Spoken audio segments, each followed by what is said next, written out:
bring in ranking member of the House Intelligence Committee, Democratic Congressman Jim Himes of Connecticut. Does he weigh in on FSU being left out of the playoffs, or just talk about UConn? The battle over funding for Ukraine. His pick. What do you think? Yeah, you go ahead, Congressman. The floor is yours.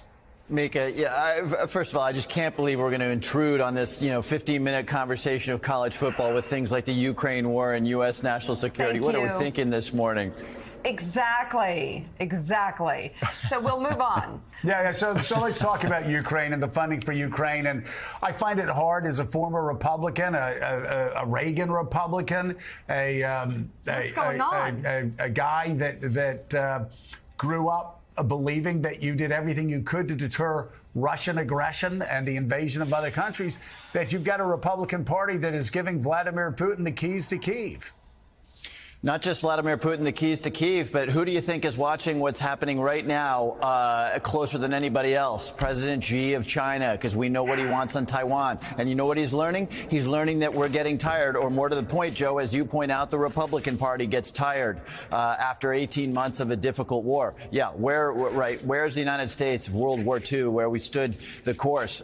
And look, let's make it broader than that. One of the first things this new speaker does is completely unprecedented. He says we'll give Israel aid, $15 billion. And this is, all of a couple of weeks after the brutal attack of October 7th. We'll do that aid, but only if the Congress agrees to rescind President Biden's, augmenting of the IRS's 1970s computer systems. Never, ever have we said, put quote unquote conditions, much less domestic partisan conditions on Israel aid. So now that we're at real risk of walking out of Ukraine, we're at real risk of fighting forever over Israel aid, which is sorely needed. Yeah. And of course, the other thing that's getting hung up is a direct aid for Taiwan. So, Joe, you nailed it. This party of Reagan, this party that stood, and said, we will lead the world, is now making up completely ridiculous things like, unless you give us border security, which, by the way, we're totally willing to do, we need to do that first before we do Ukraine. Folks, this is a country that can do a couple of things at once.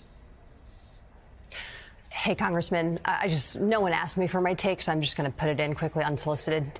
Taylor Swift's boyfriend is not on any of these teams, so I had no idea what any of you were talking about. Fair point, Jen. Fair point. That's also good point. Go on. I want to ask you about this conversation around assurances or conditions that Democrats are getting a little bit louder about. Bernie Sanders said that he would be voting against the aid today because he doesn't think there's sufficient strings attached to this aid in terms of what Israel is doing with U.S. funding. How do you feel on this issue, and do you feel strongly enough that you would ultimately maybe vote against aid?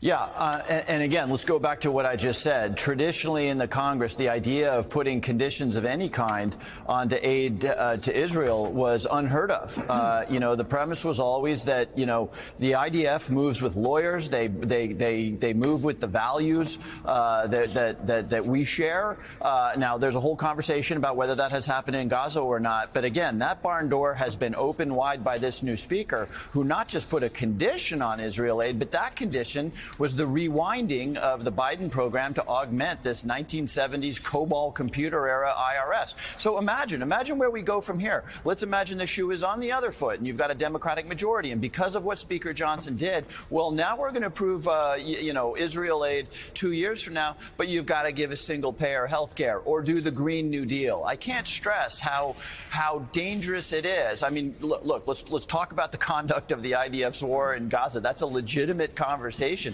But to start saying that unless you give me X, Y, or Z, my partisan political priorities, sorry, Israel gets it in the head, that is unheard of.